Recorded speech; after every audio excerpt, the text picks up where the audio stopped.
Bugun gipovolemik shokkimizning 5-qismi haqida gaplashamiz. Ya'ni shokda biz gaplashdik-ku mana. Taxikardiya haqida gaplashdik, arterial gipotenziya haqida gaplashdik, yoki bo'lmasam yurak zo'riqishlari haqida gaplashdik. Endi gipovolemik shokni belgilari qo'yingki, bor belgilari haqida sekin-sekin gaplashib ketyapmiz. Endi siz bemorni oldiga keldingiz, kelodingiz, shu belgilar, qator belgilar bor. Bemorda ko'rib turibsiz, masalan, quruq, nam teri, quruq, sovuq teri, yopishqoq teri. Nima bu yerda fikrlashimiz kerak. Ya'ni shokning boshqa turlari ham bor-ku. Bizda faqat gipovolemik shok emas. Misol, hozir shokda ayrim 4 ta turi, asosiy 4 ta turini bir-biriga solishtirib chiqamiz. Kichik kriteriyalar bo'yicha nima qilmanglar, o'ylamanglar, ya'ni faqat shu tur bilan ajratib olamizmi? Yo'q, qo'shimcha belgilar hali xudo xolasa hammasiga birma-bir to'xtalib, hammasini o'tib chiqamiz. Ya'ni ketdik. Gipovolemik shok, o'zi shoklar turlari: gipovolemik shok, kardiogen shok, obstruktiv shok, destruktiv shok. Gipovolemik shokka anamnez yoki sabab etiologiyalardan biri qon ketishi yoki suyuqlik yo'qotish. Ya'ni bu aytdik-ku, gemoragik yoki nogemoragik. Bu yerda anamnezi bu. Endi kardiogen shok, ko'krakda og'riq, yurak kasalliklari. Kardiogen shokda asosiy 90-100% yurakka bog'liq muammolar bo'ladi. Yurakni o'zini shaxsiy muammolari bo'ladi. Bunday o'ylab qarasak, va etiologiyasi ham shunga to'g'ri keladi. Va etiologiyasidagi belgilar ko'krakda og'riq va yurak kasalliklari. Mana anamnezida siz yuragida ishemik kasalligi bor yoki yurak yetishmovchiligi bor yoki miokard infarkt o'tkazgan yoki bo'lmachalarda bo'lmachalar ishemiyasi bor yoki bo'lmasa shu mitral klapan yetishmovchiligi bor, aorta klapan yetishmovchiligi bor. Xuddi shunaqa siz anamnez olasiz. Endi obstruktiv shok, qaranglar, obstruktiv shok shunaqa narsaki, bu gipovolemik yurakdan ketishda ham muammo bor, kelishga ham muammo bor-da. Bu obstruktiv, ya'ni to'siq bo'ladi. To'siq. Siz obstruksiyani to'siq deb tushunishingiz kerak. Ana shunda tushunishingiz osonroq bo'ladi. Ya'ni to'siq yurakka kelishda yoki yurakka ketishda, mana bu yerda ko'rishimiz mumkin, telalarni misol qilib olishimiz mumkin. Ya'ni nima bo'ladi?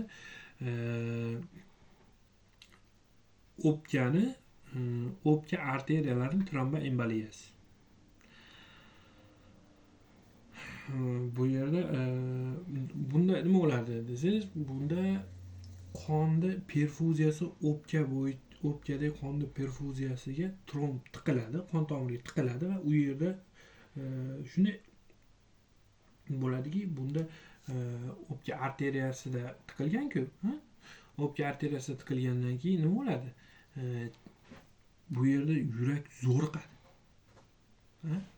Yuraklar zo'riqishni boshlaydi. Hozir mana qisqacha qilib yurakni nimasini chizib olamiz. Yurakning maketini asosiy qilib o'z 2 ta qorincha, masalan, 10 bo'lmacha, 10 chap qorincha deylik, qorincha bo'lmacha.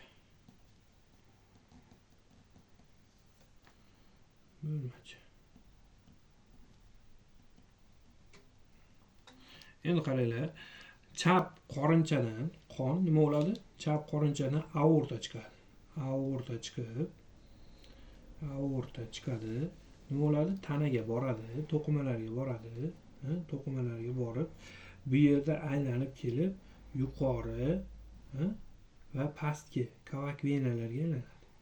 Kavak venalardan nima bo'ladi? Adashtirib qo'ydim. Bu chap. Bu o'ng. Endi to'g'ri bo'ldi. Chap qorinchadan aorta chiqadi, o'ng bo'lmachaga keladi, yuqori va past kavak vena bo'lib, aylanib qon tananali. Keyin o'ng bo'lmachadan o'ng qorinchaga o'tadi qon. O'ng qorinchadan o'tib nima bo'ladi? Bu yerda o'pka arteriyasi bo'ladi. O'pka arteriyasiga aylanadi. Ya'ni nima deymiz? venöz qon bo'ladimi, arterial qon bo'ladimi, qanaqa aralash qon bo'lmaydimi? Yurakdan chiqqan tomir bu arteriya qon tomiri deyiladi. Arteriya. O'pka arteriyasi bo'ladi va bu aylanib, bu yerda bizda o'pkalarga kiradi. Nima qiladi o'pkaga kirgandan keyin u kislorodni oladida, kislorodni olib chap bo'lmachaga keladi. 4 ta o'pka venasi bo'lib. 4 ta o'pka venasi bo'lib. O'pka venasi. Biz mana telada nima dedik? O'pka arteriyalari tromboemboliyasi. Ha bu yerda tiqildi. Tromb bo'ldi bu yerda. Nima bo'ladi? Tromb bo'lgandan keyin bu yerdan kelib turgan qon nima bo'ladi? Qon beraveradi yurak, lekin oldiga qarab yurish sekinlashadi. Ya'ni o'ng qorincha zo'riqadi. O'ng qorincha zo'riqib, o'ng qorincha zo'riqqandan so'ng bu birinchisi. Bu yurakdan chiqib ketayotib turgan qonga to'siq bo'lishi. Keyingisi bu yerda o'pka arteriyalaridan o'pka venalariga aylangan qon chap bo'lmachaga kelishda chap bo'lmachani hajmi kamayadi. Chap bo'lmacha ham zo'riqadi o'z-o'zidan. Bu mana shunaqa. Ham ketishda, ham kelishda qanaqadir to'siq bo'lishi kerak. Buni asosiy belgilari hansirash, ko'krakda og'riq bo'ladi. Bu ko'krakda, yurak sohasida og'riqlar bo'ladi. Ikkinchisi destruktiv shok, ya'ni septik sovuq faza deyiladi. Bunda qanaqa bo'ladi desak, bularning asosiy belgisi infeksiya yoki isitma, shunaqa anamnezda shunaqa bo'ladi. Ya'ni bunda septik shok, anafilaktik shok. Qaranglar, bular mana bu yurakka kelib ketuvchi. Bu yurakni o'zidagi, bu qonni hajmiga bog'liq bo'lsa, bu yurakdan tashqari periferiyadagi qon tomirlarida vaza dilatatsiyasiga asoslangan. Qanaqa bo'ladi desa, septik shok yoki septik shokda masalan bakteriya yoki boshqalar sitotoksinlar, toksinlar ishlab chiqarishning hisobiga periferiyadagi qon tomirlar kengayib ketadi va yurakka keladigan qon kamayib yurakka keladigan qonni hajmi kamayib ketadi. Anafilaktik shokda ham xuddi shunaqa bo'ladi. Bunda gistaminlar, boshqa yallig'lanishga qarshi moddalar ishlab chiqarilishi hisobiga yana vazodilatatsiya yuz beradi. Qon hajmi yana kamayishni boshlaydi. Bizda bu doiradagi qon hajmi yana kamayishni boshlaydi. Ya'ni qonning suyuqlik qismi to'qimaga, interstitial oralig'larga chiqib ketadi, hujayra oralig'lariga.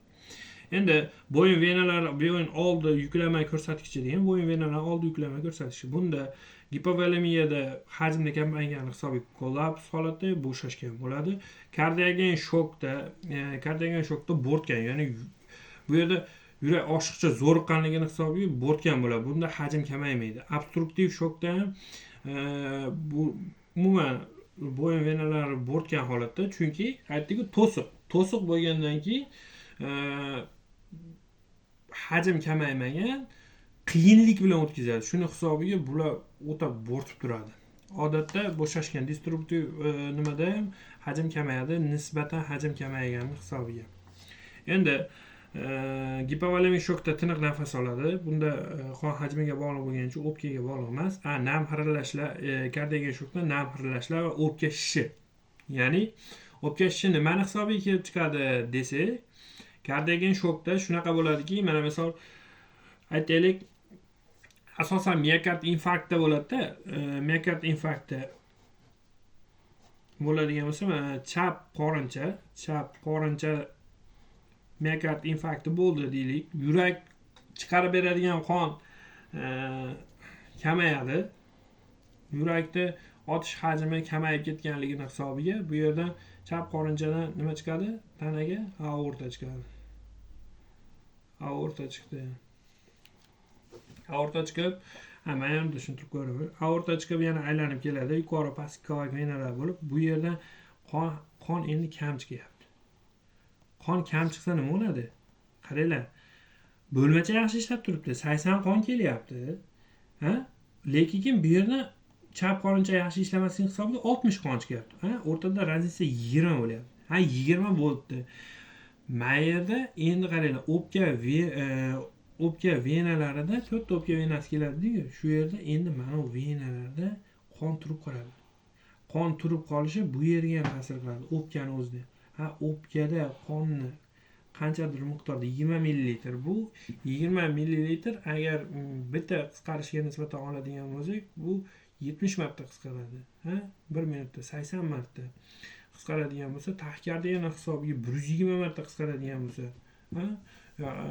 har bitta har razницаni hisobiga o'pkada suyuq qon hajmi ko'payib boradi. Ya'ni kislorodga to'yingan, lekin perfuziya bo'la olmayapti, aylanib keta olmayapti turgan qon ko'paygani hisobiga bu yerda qonni suyuq qismi o'pkaga o'ta boshlaydi, alveolaga.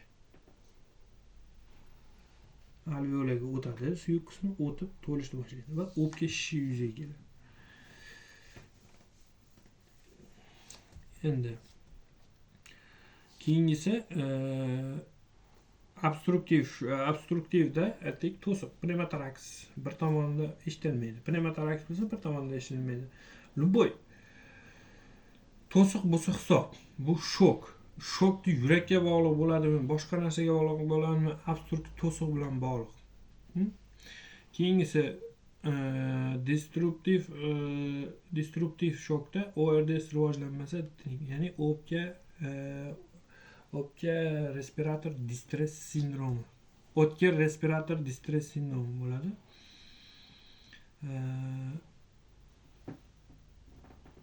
Keyingisi nima debdi? Tekshirish. Ya'ni birinchi ko'rganimizda tekshirganimizda nimalar keladi? Pastkovak venalar toraygan hisoblanadi. Albatta pastkovak venalar torayadi, qon hajmi periferiyada kamaygandan so'ng nima bo'ladi? Yurak tezroq ishlashga harakat qiladi va kompensatsiya hisobiga tezroq ishlashini va adrenalin, noradrenalin, bular RAS sistemasi ishga tushadi yoki vazopressorlar ishga tushishi hisobiga pastkovak venalar, periferiyadagi venalar ham torayadi. Yurak qonchalari kichik. Bu ham xuddi shunday bo'ladi. Qorin bo'shlig'ida suyuqlik. Qorin bo'shlig'ida qaranglar, qorin bo'shlig'ida suyuqlik deganda sizlar buni ulab olmanglar. Nimaga? Faqat qon ketishini hisobiga emas.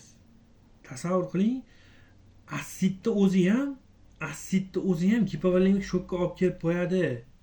Chunki qon tomirda oqib yurgan qanchadir miqdordagi suyuqlik nima bo'ladi? Shu qorin bo'shlig'iga o'tib qoladi yoki o'tishi mumkin, 4 ta sohaga o'tishi mumkin-da.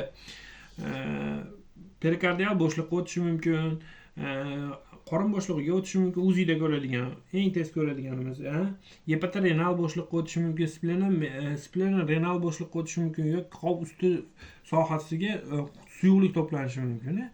Qorin bo'shlig'ida suyuqlik. Endi kardiogen shokda kengaygan deyapti. Pastkovak venalar kengayadi. Albatta pastkovak venalar kengayadi. Buni qanday tushuntirsam bo'ladi? Qorincha yaxshi ishlamayapti.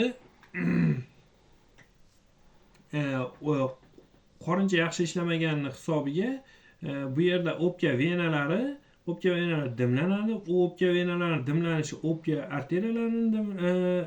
arteriyasining dimlanishiga sabab bo'ladi. Chunki mana sekinlashyapti-da. Har sekinlashganda bu yoqda pastki kovak venalar uni ustiga yana dimlanadi. Bir-birini dimlab boradi. Bu birini biri kuchaytirib boradigan belgilar. Chap qorinchalar dilatatsiyalangan va qisqaruvchanlik pasaygan. Asli qisqaruvchanlikni pasayishini hisobiga kelib chiqqan bu. Bu o'sha qisqaruvchanlik pasayadi, keyin boshlanib ketadi hammasi. Ya'ni miyokard infarkti albatta chap qorincha miyokard infarkti shunday qisqaruvchanlik kamayib ketib, zarf hajmi kamayib ketadi. Ana undan keyin bo'ladigan hodisalar kuchayib ketadi. Obstruktiv nimani? Shokni spetsifik belgilari. Perikardial suyuqlik tamponadi. Bu spetsifik belgisida bular kuzatiladi. To'siq hisobiga bo'ladi. O'ng qorincha dilatatsiyasi hisobi tezlar. Albatta o'ng qorincha dilatatsiya bo'ladi. Chunki to'siq bor. O'pka arteriyasida to'siq bor. O'pka arteriyasiga qonni nima chiqaradi? O'ng qorincha chiqaradi. O'ng qorincha kengayib ketadi. yoki pleurada sirpanish yo'qligi, pnevmotoraks. Pnevmotoraks ham to'siq hisobiga olinadi. Yo teshilish hisobiga. Pnevmotoraksda haligi ochiq bo'ladi, bilamiz turini. Ochiq, yopiq pnevmotoraks и klapanli. Klapanlida bir tomonga ochiq bo'ladi, ikkinchi tomonga yopiq bo'ladi. Mana shu yerda tushunasiz bo'ladi. Endi keyingisi destruktiv shokda yurakni otish hajmi yuqori bo'lishi mumkin. Pastki kavak venalar yoki torangan bo'lishi mumkin. Buni torangan bo'lishini tushunishimiz kerak. Chunki qon hajmi nisbatan kamayadi. Nisbatan kamayadi.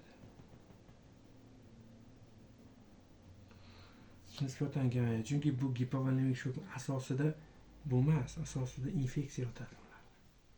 Yoki bo'lmasam anafilaktik shokda allergik shoklar, anafilaksiya berishi mumkin. Masalan, doridan anafilaktik shokka tushib qolishi mumkin. Histaminlar ko'p yomg'iri bo'ladi. Statinlar yomg'iri deydi. Histamin juda ko'p ishlab chiqarilishi hisobiga. Iloji yo'q. Bizda endi bunda asosan yurakdagi o'zgarishlar ko'rmaymiz-da bunda. Bunda asosan periferiyada o'zgarishlar, shishlarni ko'rishimiz mumkin. Bugun sizlar bilan shu shokda ma'lum kriteriyalar, kichik kriteriyalardagi bir-biridan farqlari iloji boricha to'ldirishga harakat qildim. Kamchiliklari bo'lsa uzr so'rab qolaman, lekin iloji boricha to'liq berishga harakat qildim. Bundan keyin yana to'ldirib boramiz hammasini.